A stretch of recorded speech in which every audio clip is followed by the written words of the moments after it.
The 22nd of April, 1915, had been a warm and sunny day. But towards the end of the afternoon, a breeze sprang up.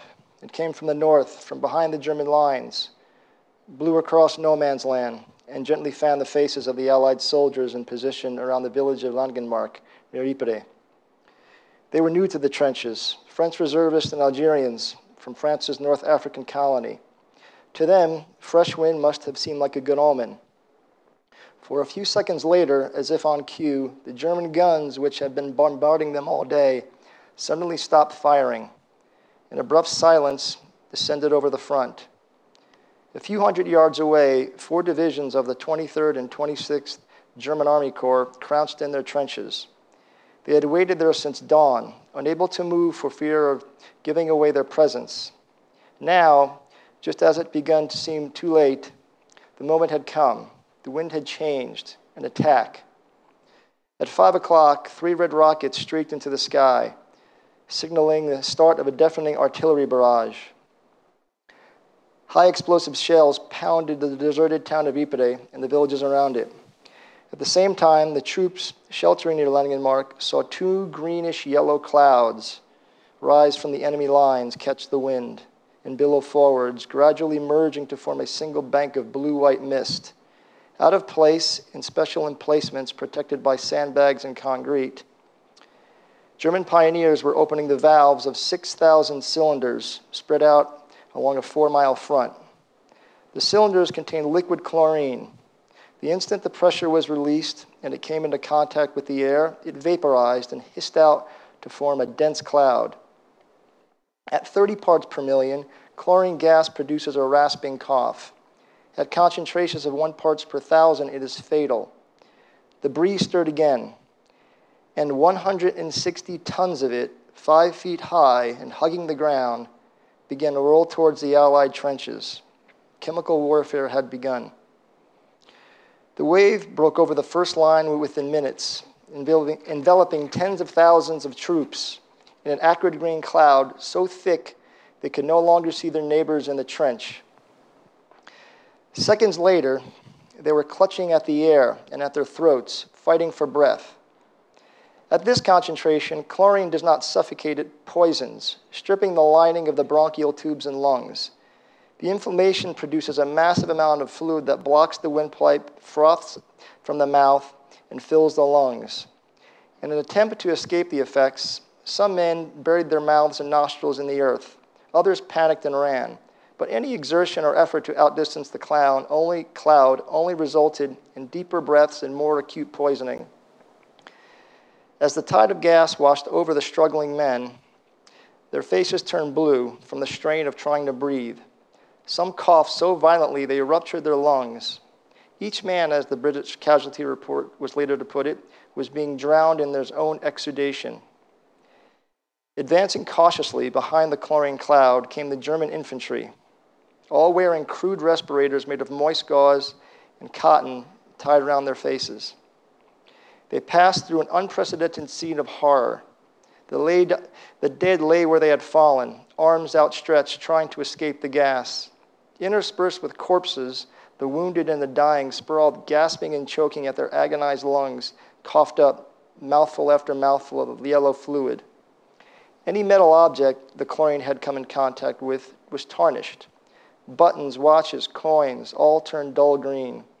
Rifles were rusted and looked as if they'd been left out in the mud for months. Most of the breech blocks on the 60 guns the Germans captured that day were useless.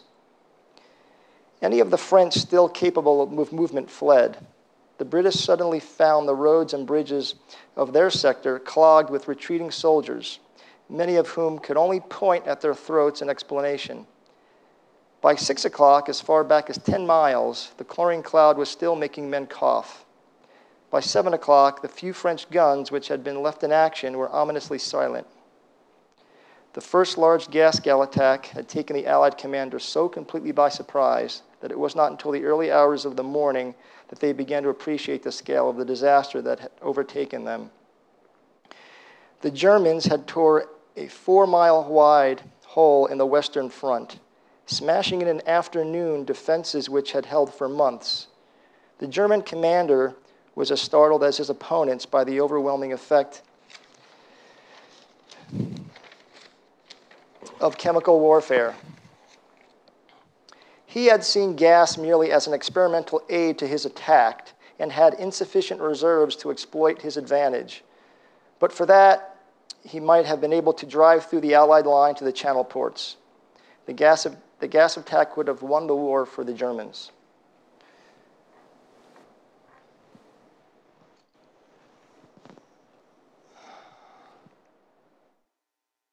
What's this one?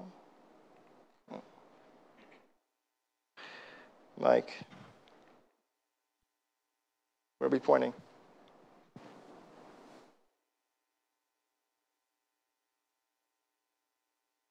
No, where? No. Oh, I get it. Yeah, that's all. Right, there you go. Is that the first one? Yeah, cool. All right. So, oh, yeah. There we go. So, good. Yeah, cool.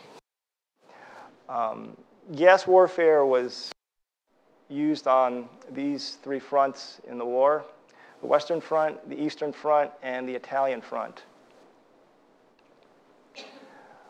Those who engaged in gas warfare were the Germans, the British, the French, the Russians, and the US later on in the war. The Germans had what they called their pioneer troops, led by Nobel Prize winners Walter Nernst and Fritz Haber.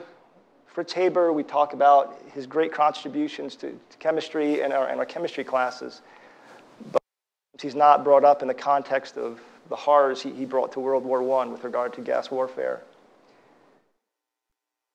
The British had their special brigade that was engineers.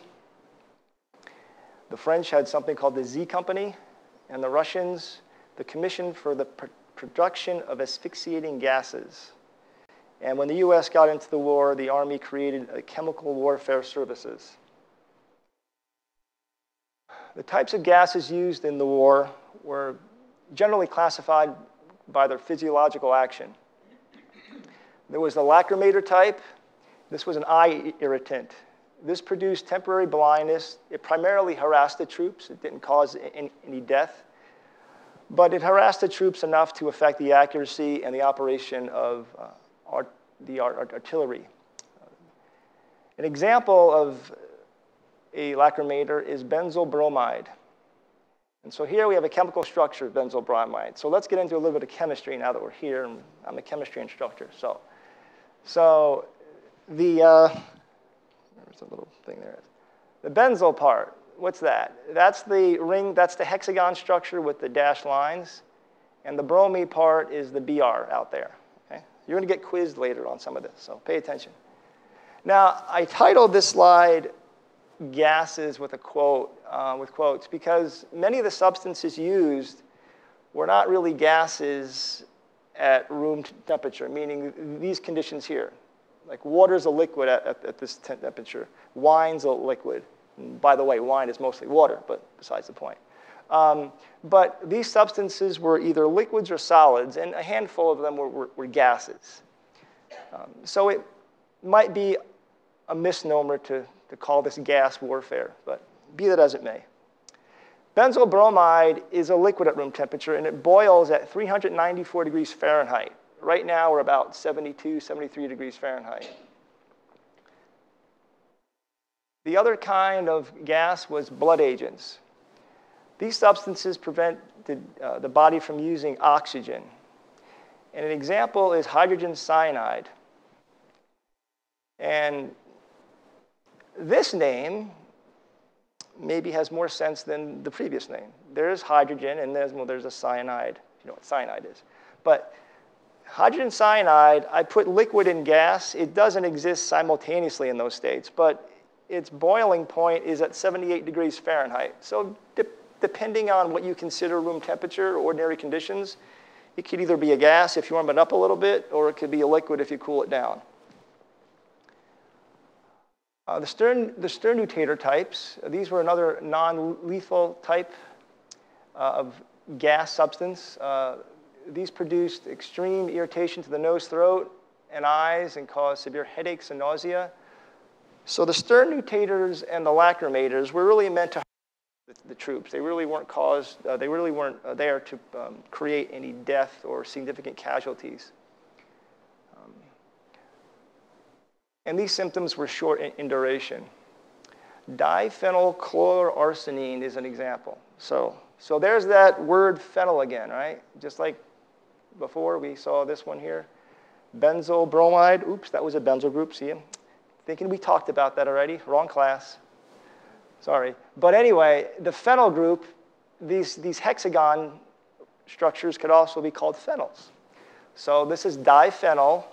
Chloro, there's the chloro, and then the arsenic for the arsenine, the ending. This one here is a solid at room temperature. All right? Boils 31 degrees Fahrenheit. Okay? So water boils at 212 degrees Fahrenheit. Okay? So that's pretty hot to get that to be a gas. Then there was a suffocating type. This was used to kill. And like in the passage I read, chlorine gas was used. And so chlorine gas was an example of a suffocating type of gaseous substance. Severe edema of the lungs, death from asphyxiation within a few hours. It quickly dissipated in the air. Examples, phosgene, chlorine, and chloropicrin.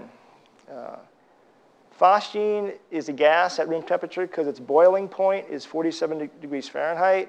Chlorine is also a gas at room temperature because it boils at 30 degrees Fahrenheit. And chloropicrin was a liquid. It boils at 234. So this molecule here, it's not chlorine, it's not chloropicrin, it's phosgene. Now this name here is not unlike the other names where these names here were more like the systematic names where they gave some structural clues to the molecule.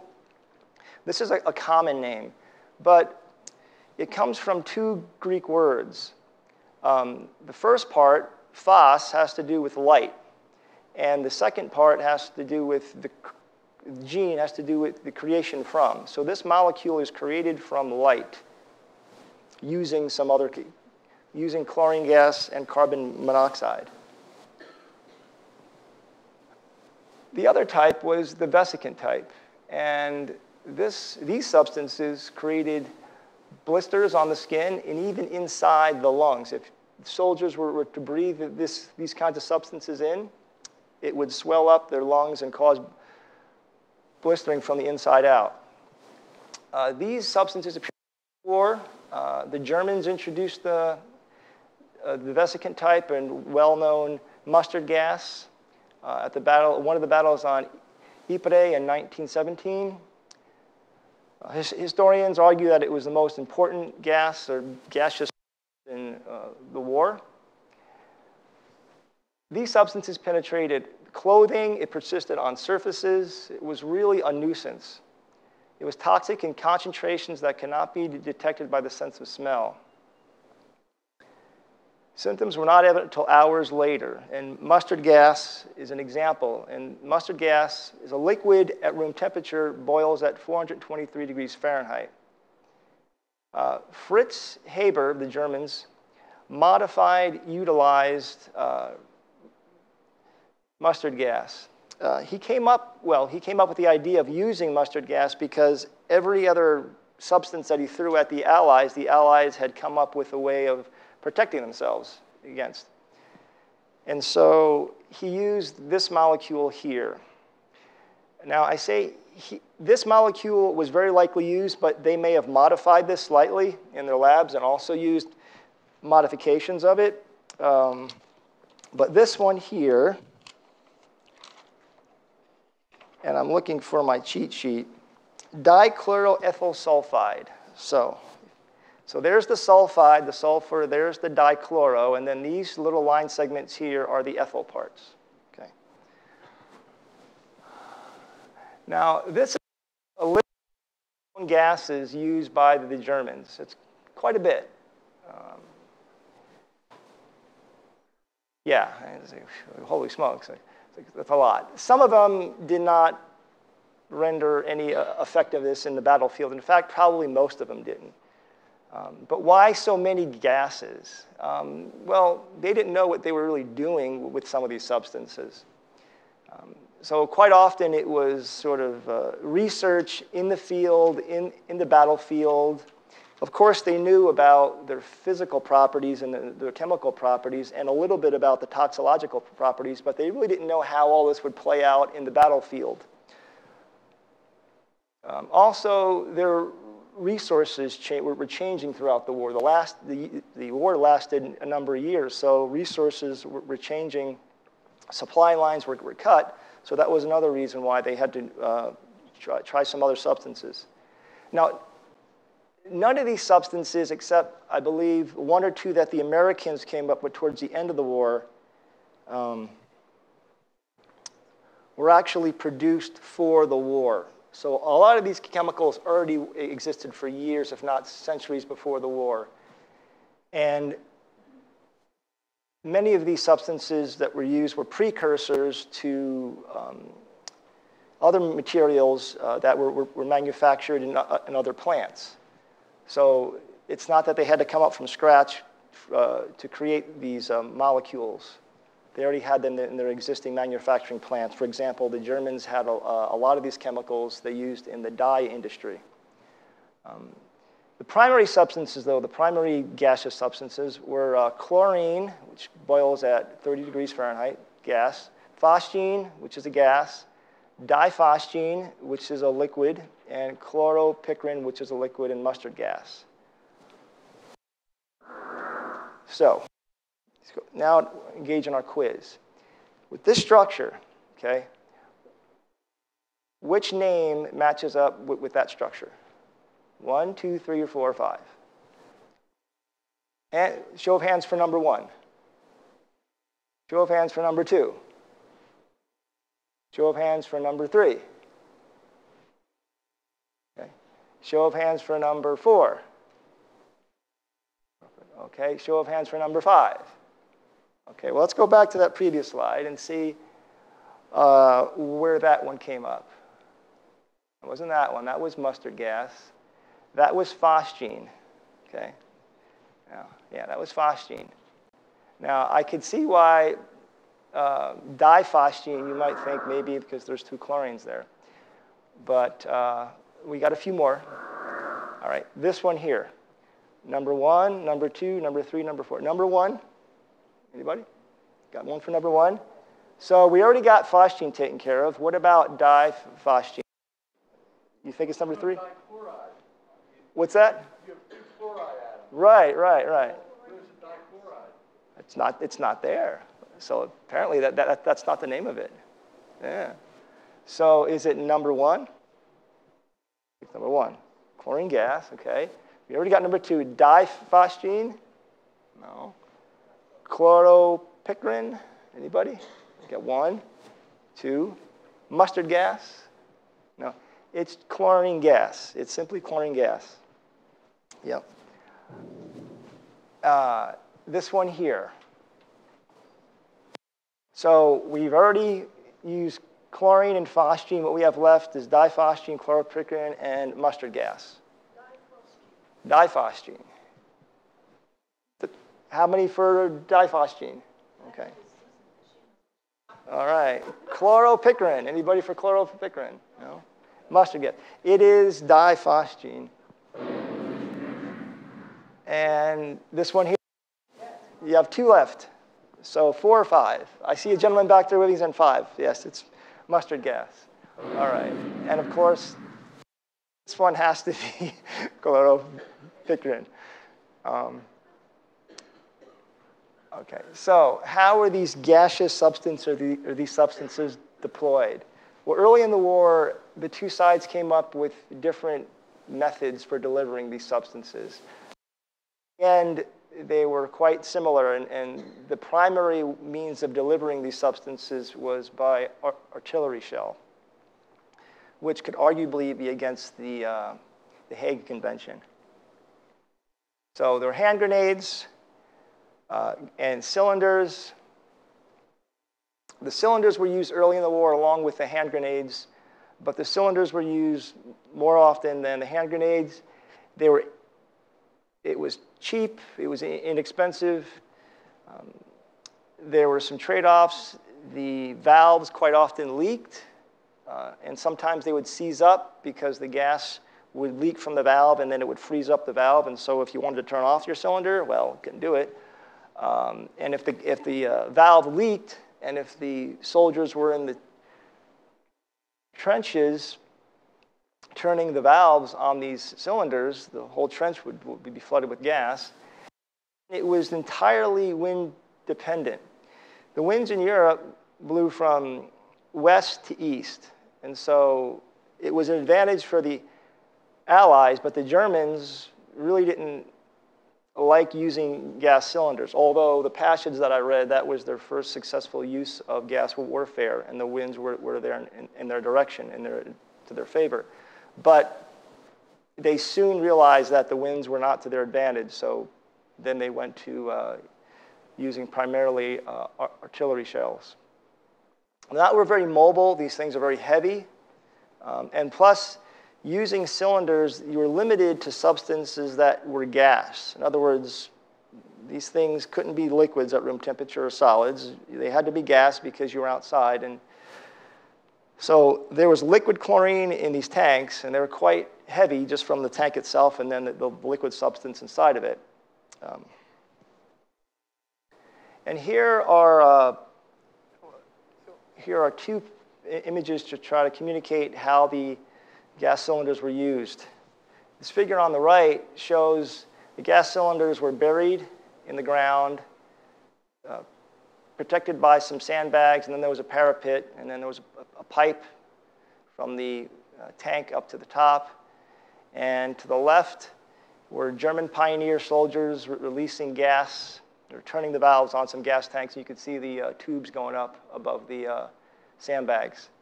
Now, another problem with the use of cylinders is that if shrapnel hit them, it would be a problem, because if shrapnel hit the tank, it would rupture the tank. And then, of course, if the tank was hit by a bomb or an artillery shell, the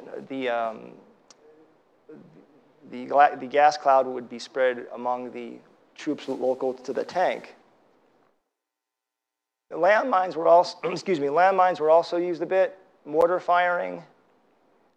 Airplanes were used, dropping bombs and sort of spraying the gaseous substance kind of like a crop duster would. And the most common was the gas-filled artillery shells. Now, this was against the Hague Convention, because the Hague Convention prohibited the use of shells being filled with toxic substances for use in warfare.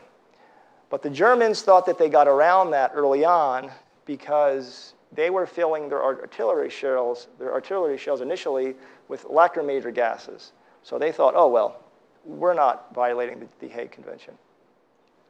But then they quickly realized that those substances were not effective, and then they went to filling the gas shells with the more suffocating types of substances.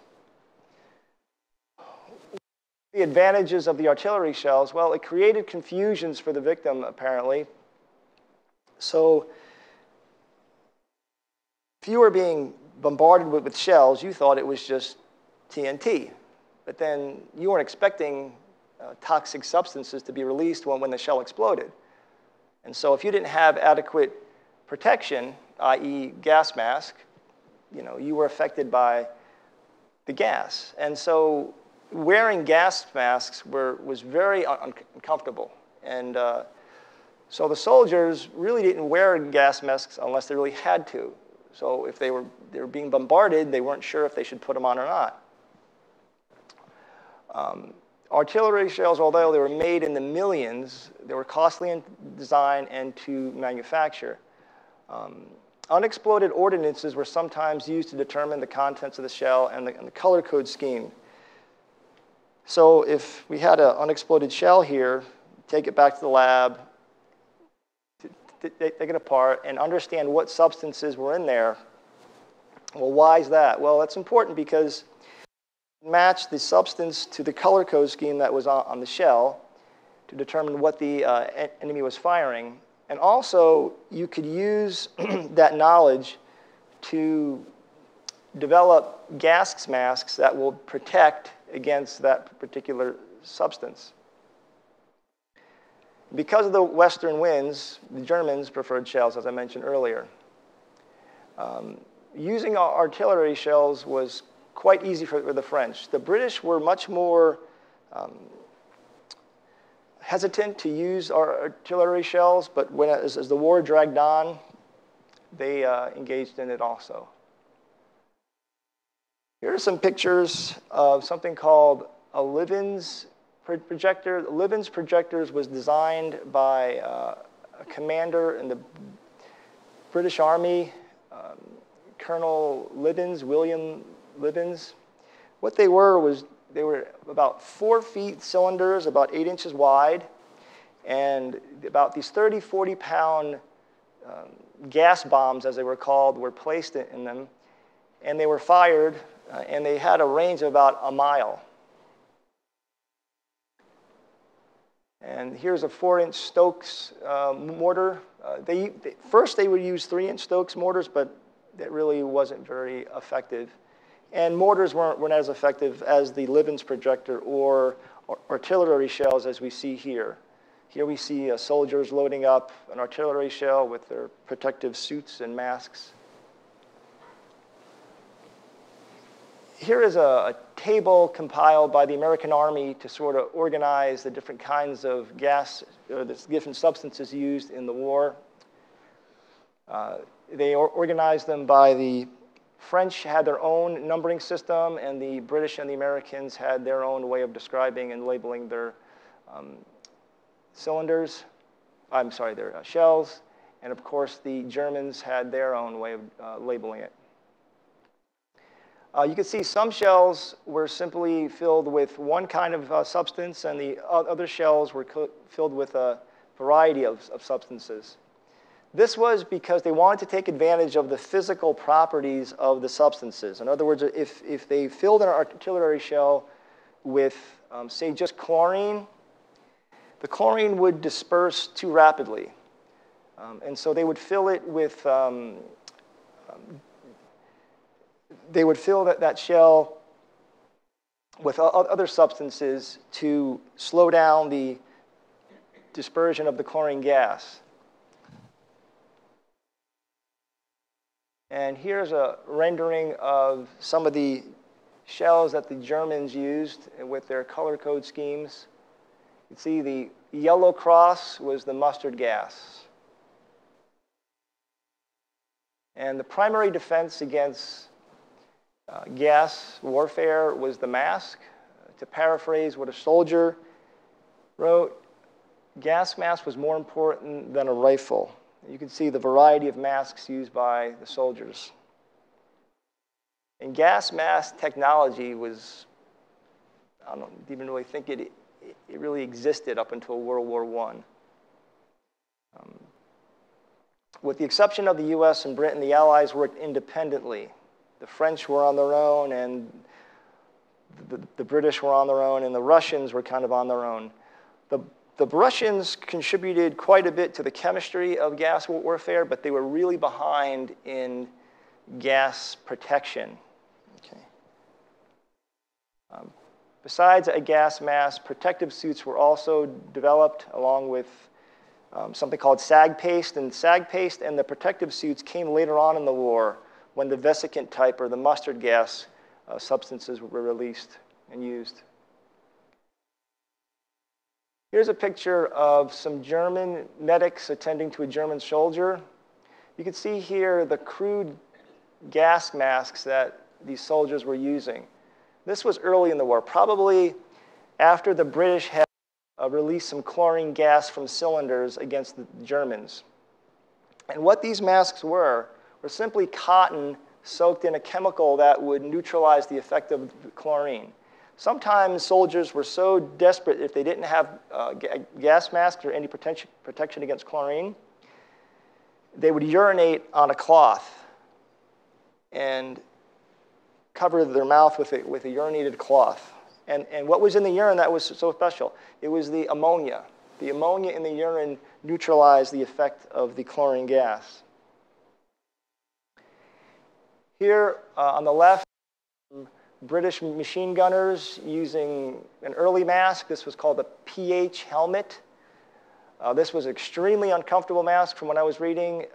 What it was just some cloth soaked in two chemicals. The P and the H in the name are the first letters of the chemicals.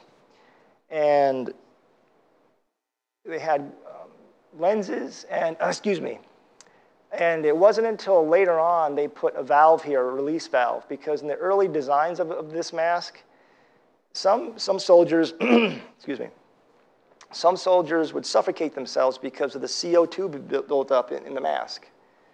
So it wasn't until later on that, well, it became a little bit more tolerable, but there was quite a bit of irritation around the neck and the face just from the chemicals that the cloth was soaked in. This mask was used to protect primarily against phosgene. And later on in the war, we end up with a full protective suit, respirator, and then there's a filter box behind the, on the back, behind the suit there. As much as people needed to be protected, animals were protected because animals were used quite a lot in the war.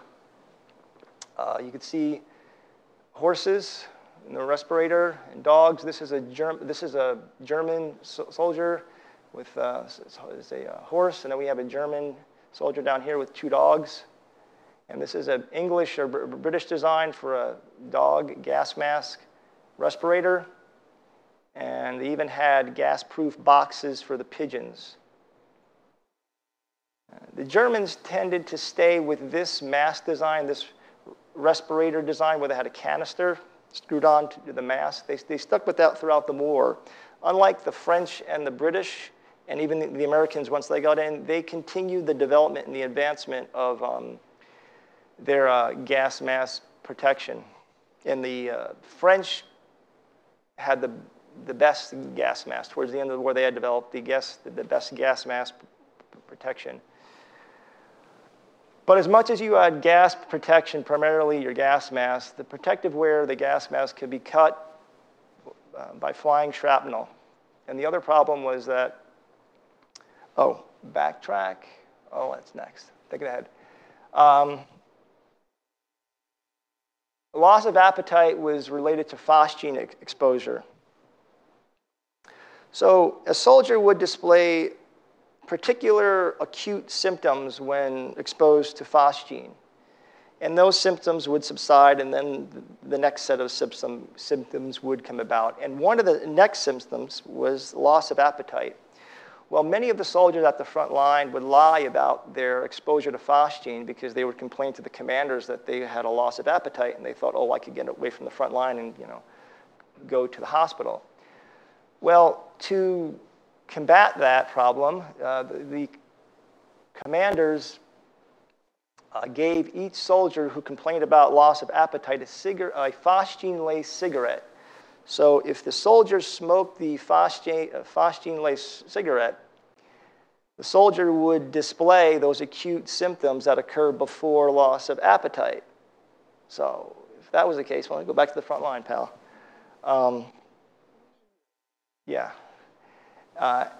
Analyzing the masks of dead enemies was common practice, so that way they could learn what protection they had, so then we could come up with another gas that could penetrate through that gas mask or come up with a gas or use a gas that was where these gas masks would be ineffective. The other problem with gas masks, besides being cut by flying shrapnel, was if you had facial hair. If you didn't shave, gas mask would leak. And this was, I found, very interesting. When Hitler fought in World War I, he had a longer mustache. There was a night that they were being bombarded by the British, and I believe it was mustard gas. He was exposed to mustard gas. And he put his gas mask on, and because he had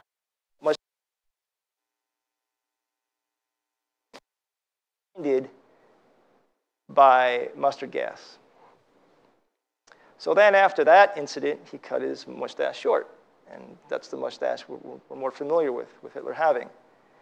And his experience of being exposed to gas warfare in World War I, unfortunately, gave him the idea of using gas as a means of extermination in the concentration camps in World War II.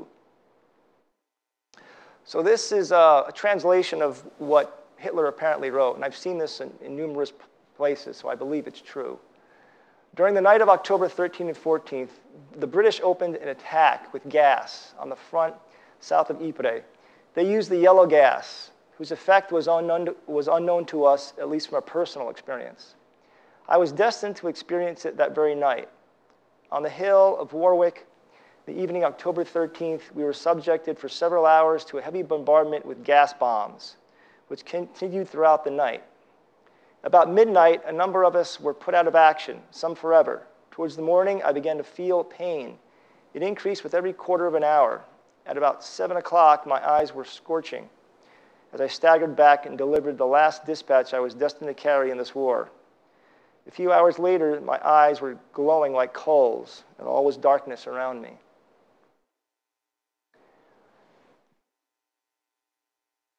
I want to go through a brief chronology of the war. First, we'll start off with a few points here. The French used tear gas. The French were actually the first to use gases in the war. And they tried using lacrimator gas, tear gas, early in 1914 and 15. Not very effective. The British also began developing a range of non-lethal chemical weapons meant to harass the troops. And because the Germans attacked through Belgium and into France in 1914, quickly stalled into trench warfare, the Germans got involved with developing some gas warfare. So in 1914, the war began in July. So I'm just going to point out some highlights throughout the time of the war. The French used gas grenades, gas dispersed, no effect. In October that year, the Germans fired 3,000 shells filled with TNT and half dianiside chlorosulfate, mucous membrane irritant, didn't do much. Then in 1915, the Germans fired 18,000 T-shells against Russian soldiers. Because they were on the Eastern Front, it was very cold. The T-shells were filled with lacrimator/irritant. They thought this complied with the Hague Convention. But because it was so cold, the gas did not vaporize, and so it just turned into these tiny droplets and just fell to the ground. Then in March, the German pioneers troops placed 6,000 gas cylinders near Ypres, and then in April, as I read earlier, the wind was right, and 6,000 valves, 6,000 cylinders were released. And 168 tons of chlorine gas was spread on the Allies. In response to that, the British had their housewives make something called the Black Veil respirator. This was a crude respirator. It was very similar to what I showed you earlier with the German medics wearing, but it had a black veil around it to support the material. Now, they didn't soak them in urine. They soaked them in a chemical that would be more effective at neutralizing chlorine gas. At Bolimov, the Germans released 263 tons of chlorine gas from 12,000 cylinders against the Russians. And this is the first big gas attack on the Eastern Front. And now the Russians were completely unprepared for this, and it devastated them. September 1915, the British launched the first gas attack near Loos, Belgium, using 5,500 gas cylinders. So the British finally got involved. 150 tons of chlorine gas were positioned along the front in clusters rather than along the front like the Germans did. The British used smoke candles as a distraction. It killed some Germans, corroded weapons. It prevented their commanders from calling commands, but one of the problems was the wind changed and it blew back, and it began to affect their own soldiers. In November, the Germans developed the self-contained respirator with the screw-on filter, and they continued to develop that as the war carried on. And in December that year, the Germans introduced phosgene, and they mixed that with chlorine gas. And again, the reason for that is so the phosgene is denser, heavier than chlorine, so with the combination of the two, those physical properties, it allowed the gas to disperse, but not that rapidly. So they took advantage of not only the toxicological properties, but the physical properties was a huge characteristic of these chemical substances that they used. In January 1916, the British used and developed that pH helmet, that cloth that I showed you earlier, with the little release valve and the lenses. And the substances that were soaked into that material were partly developed by the Russian and the French. And again, that was used to protect them against phosgene. In February, the French used phosgene for the first time. So it was like a tit for tat. I try this, I'm going to use this against you. Well, I'm going to try this, I'm going to try this against you. So it was this ongoing back and forth, and it really had essentially no net effect, but it just taxed the other side just as much as it did the side who was releasing the gases. So then in February that year also, the British used a tar box respirator, which developed into something called a small box respirator. In May, the Germans first fired shells with diphosgene at the French at Verdun. Why did they go to diphosgene? Well, phosgene, as I showed you earlier, was pretty much a liquid was pretty much a gas at room temperature, 78 degrees, it boiled at. So to fill an artillery shell with a gas, like if you had gas here, like say you got helium gas. Now to fill an artillery shell with gas and to fill it completely, you would need to either to drop the temperature drastically, depending on depending on the boiling point, drop the temperature drastically, or manufacture these artillery shells under high pressure conditions. In other words, pound the heck out of the gas to keep it in the cylinder, so you could condense it to become a liquid. Well, anyway, gaseous substances, or difficult to manufacture with regard to putting them in artillery shells. So diphosgene was a liquid, so easy. Pour the liquid in the shell, cap it, and send it off.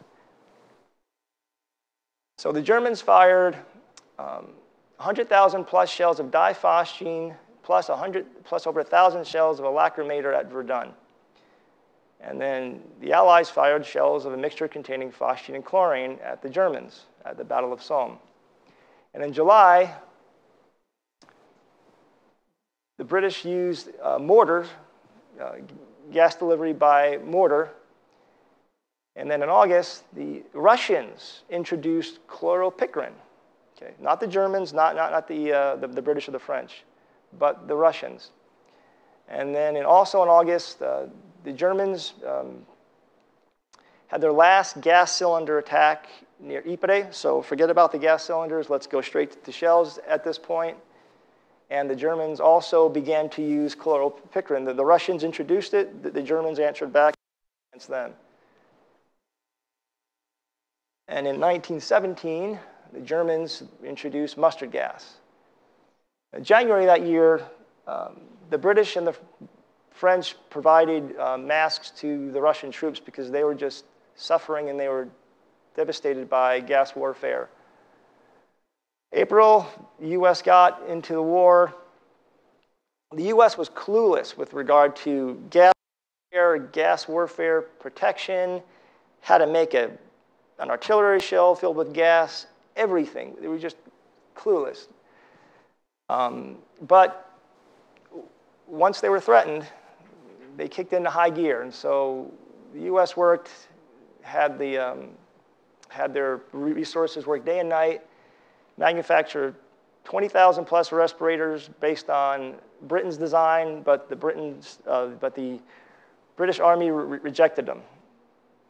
Not good enough. So the British fired then also in that month, the British fired 300 Livens gas projectors at the Germans at the battles of Arras. Now the Livens projector was those 3-foot cylinders buried in the ground with those 30-pound gas bombs. And then the British began to use gas-filled shells on a larger scale. Then the U.S. Troops revived at French posts, so the U.S. started to get more involved with the war, with actually bringing soldiers over. And the U.S. started to kick into high gear with learning about gas, defense, and gas warfare development. The U.S. created a gas defense school. 12,000 soldiers were at the front line, though without gas masks, so it was a big mess in the beginning for the U.S., for the first year at least. The Germans, first use of mustard gas, they used it in grenades and shells at a battle of Ypres. And they also introduced shells with different gases. And the idea also behind the use of different gases, well, if one gas didn't get you, we're going to try another gas, because one of these gases in the shell, we're thinking and we're hoping, is going to penetrate your gas mask. Now, the trade-off there, of course, is concentration. You can only pack so much mass in a cylinder. Well, you kind of choose which one you want to have the higher concentration of. So again, it was a lot of experimentation on the battlefield.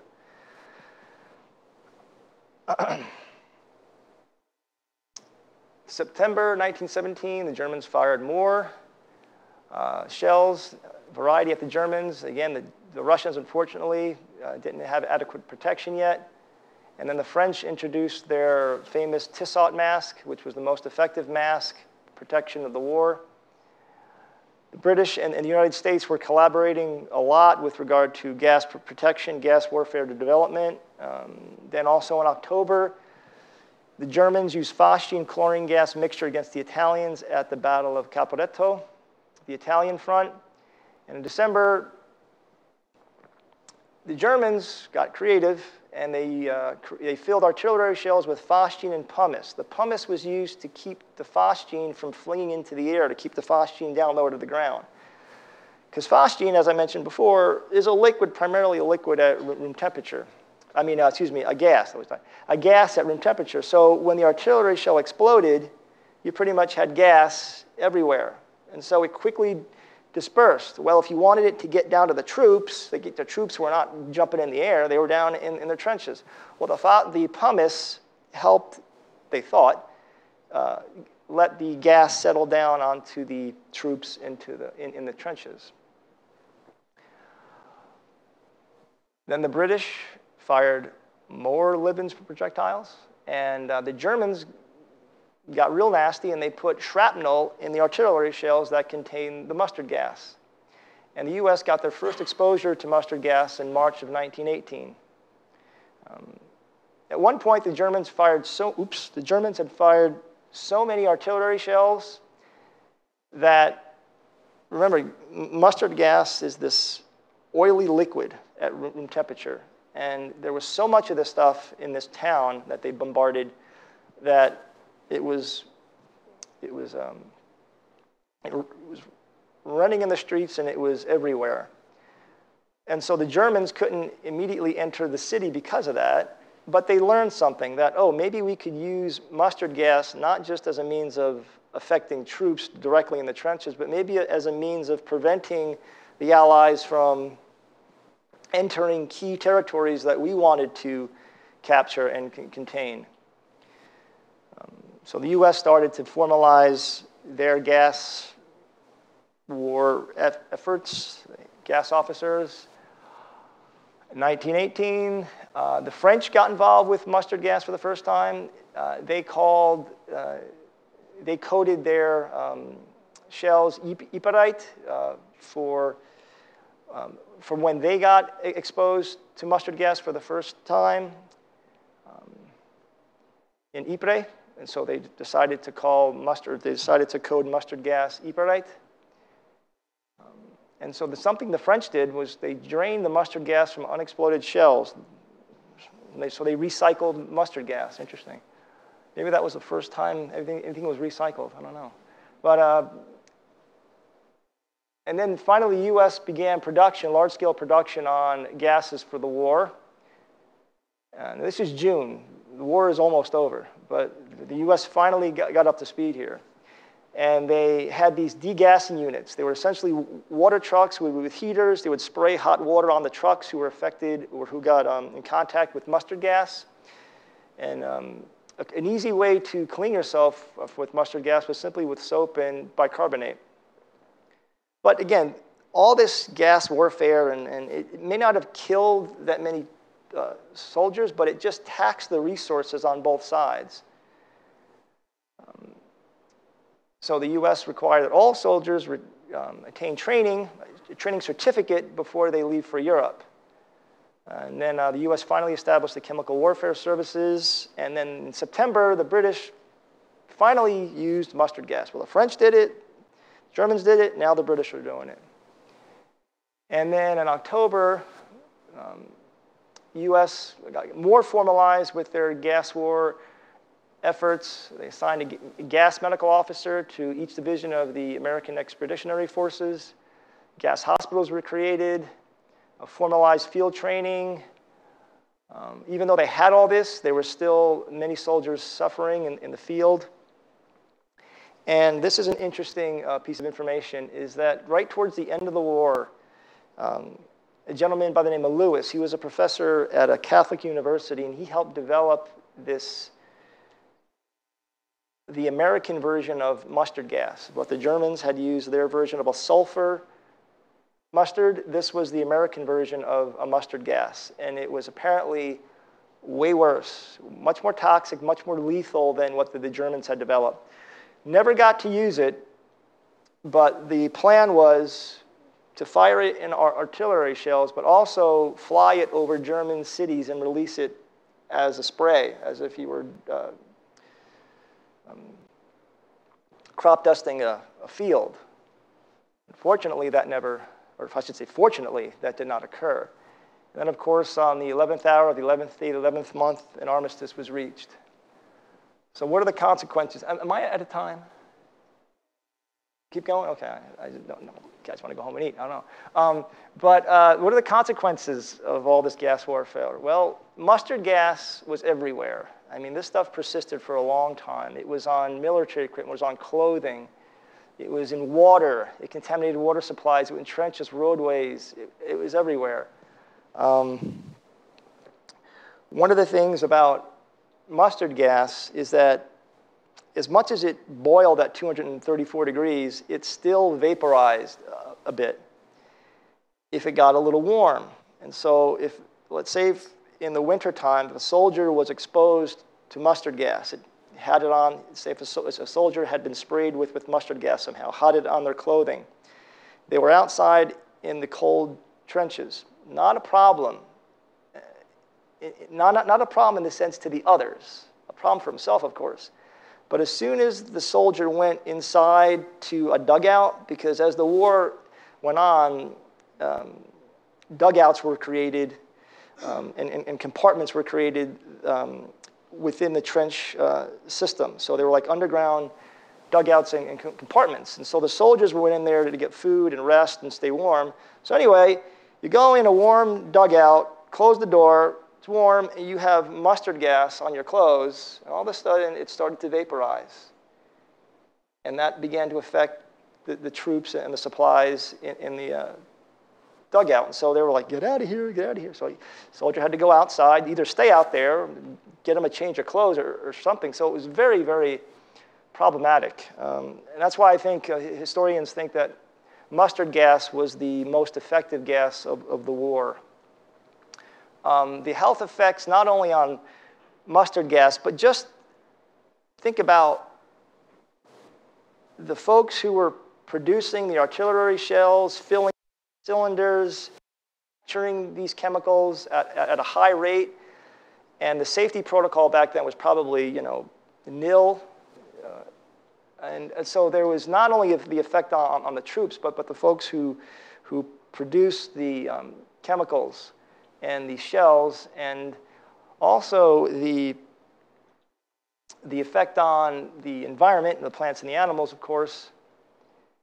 And because they had all these chemicals in these shells, it made it very difficult for medical personnel to diagnose problems and how to treat them. And so it was R&D right on the spot, trial and error R&D for the medical staff on both sides.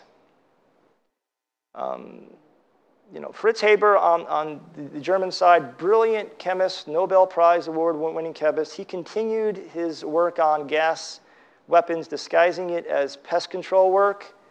And he actually developed a chemical called Zyklon B, which was later to be used in concentration camps. Unfortunately, he didn't know that at the time, of course, but as a German Jew, I can imagine he was quite devastated later on when he found out what Hitler did with Zyklon B. In the US, a number of prestigious universities and medical schools, including MIT, Johns Hopkins, and Yale, engaged in helping the war effort, as well as leading industrial firms in chemical research, mask protection. And this is a bar graph created by the US Army. It shows the casualties and deaths from hospital data. Now, I only have this here because gases, they're pretty high. Of course, gun deaths and casualties are always higher. But I think this bar might need to go out a little bit more, because if you think about it for a minute, these were reports of the effects of gases, the effect of gas alone. Like someone comes in, oh, they were exposed to chlorine, they were exposed to the phosgene.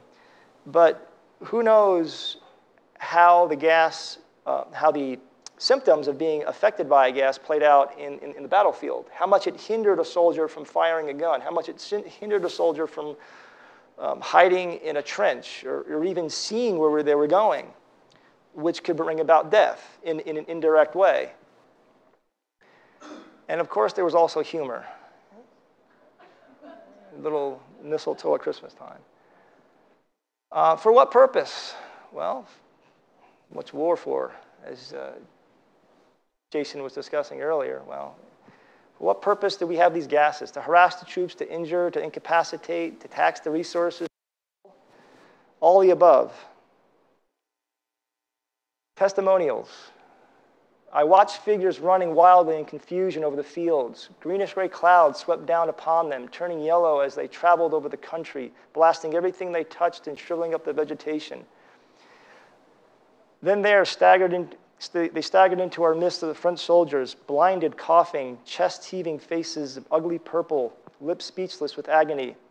And behind them, the gas-soaked trenches, we learned that they had left hundreds of dying and dead comrades.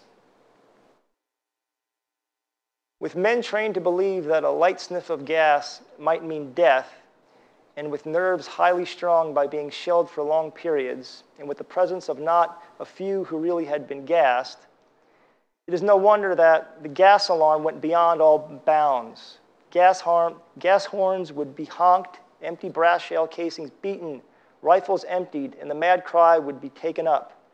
For miles around, scared soldiers woke up in the midst of frightful pandemonium and put on their gas masks, only to hear a few minutes later the cry of, "All safe." 2 or 3 alarms a night were common. Gas shock was as frequent as shell shock. And here, a British sergeant wrote in his diary that men were propped up against the wall, all gassed. Their color was black and green and blue. Their tongues were hanging out, eyes staring. 1 or 2 were dead, and the others were beyond human aid. Some were coughing up green froth from their lungs. And those of you who are here for Jason's presentation, this is an excerpt from Wilfred Owen's famous poem. Gas, gas, quick boys, an ecstasy of fumbling, fitting the clumsy helmets just in time. But someone was still yelling out and stumbling and floundering like a man on fire or lime. Dim through the misty panes and the thick green light, as under a sea I saw him drowning. And finally, I'll leave you with this passage written by 60 years before the war by a British chemist. And I think after I read this, I thought, wow, this is what your brain gets, or you get conditioned to if you're never out of the lab. You're never in war, never in a battlefield.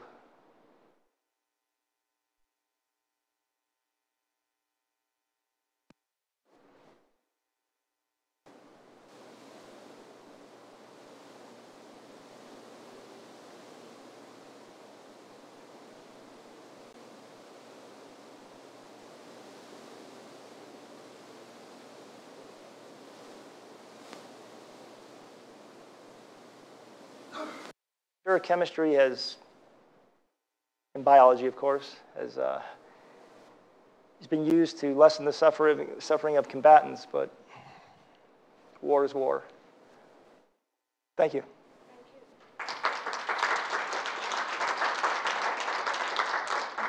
I'll take any questions if anybody wants to talk about chemistry. I know, just about what I talked about, of course. Boiling points, melting points, nothing? All right. Thank you very much. You're welcome.